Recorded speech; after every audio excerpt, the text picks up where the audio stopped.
न मन्त्रं नो यन्त्रं तदपि च न जाने स्तुतिमहो न चाह्वानं ध्यानं तदपि च न जाने स्तुतिकथा न जाने मुद्रास्ते तदपि च न जाने विलपनं परं जाने मातस्त्वदनुसरणं क्लेशहरणम् विधेरज्ञानेन द्रविणविरहेणालसतया विधेया शक्यत्वात् तव चरणयोर्यच्युतिरभूत् तदेतत्क्षन्तव्यं जननि सकलोद्धारिणि शिवे कुपुत्रो जायेत क्वचिदपि कुमाता न भवति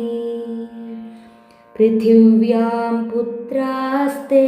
जननि बहवः सन्ति सरलाः परं तेषां मध्ये विरलतरलोऽहं तव सुतः मदीयोऽयं त्याग समुचितमिदं नो तव शिवे कुपुत्रो जायेत क्वचिदपि कुमाता न भवति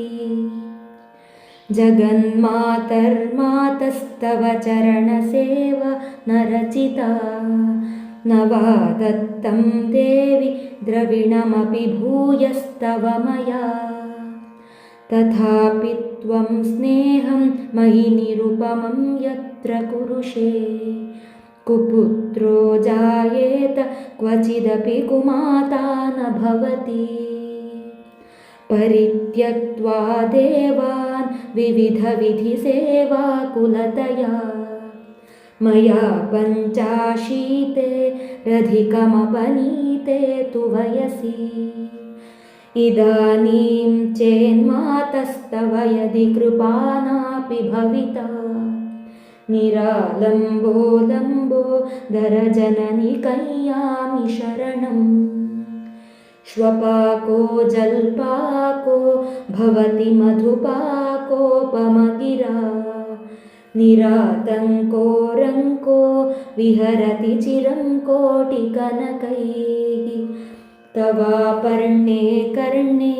विशति मनुवर्णे फलमिदं जनको जानीते जननि जपनीयं जपविधौ चिताभस्मालेपो गरलमशनं दिक्पटधरो जटाधारी कण्ठे भुजगपतिहारी पशुपतिः कपालीभूतेषु भजति जगदीशैकपदवीं भवानी त्वत्पाणिग्रहणपरिपाटी फलमिदम् न मोक्षस्याकाङ्क्षा न च विभववाञ्छापि च न मे न विज्ञानापेक्षा शशिमुखि सुखेच्छापि न पुनः अतस्त्वां संयाचे जननि जननं यातु मम वै मृडानि रुद्राणि शिव शिव भवानीति जपतः नाराधितासि विधिना विविधोपचारैः किं रूक्षचिन्तनपरैर्न कृतं वचोभिः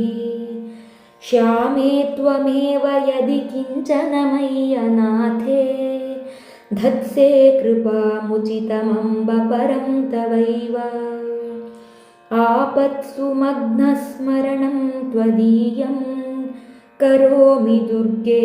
करुणार्णवेशी नैतच्छठत्वं मम भावयेथाः क्षुधा तृषार्ता जननीं स्मरन्ति जगदम्ब विचित्रमत्र किं परिपूर्णा करुणास्ति चेन्मयी अपराधपरम्परावृतं न हि माता समुपेक्षते सुतं मत्समः पातकी नास्ति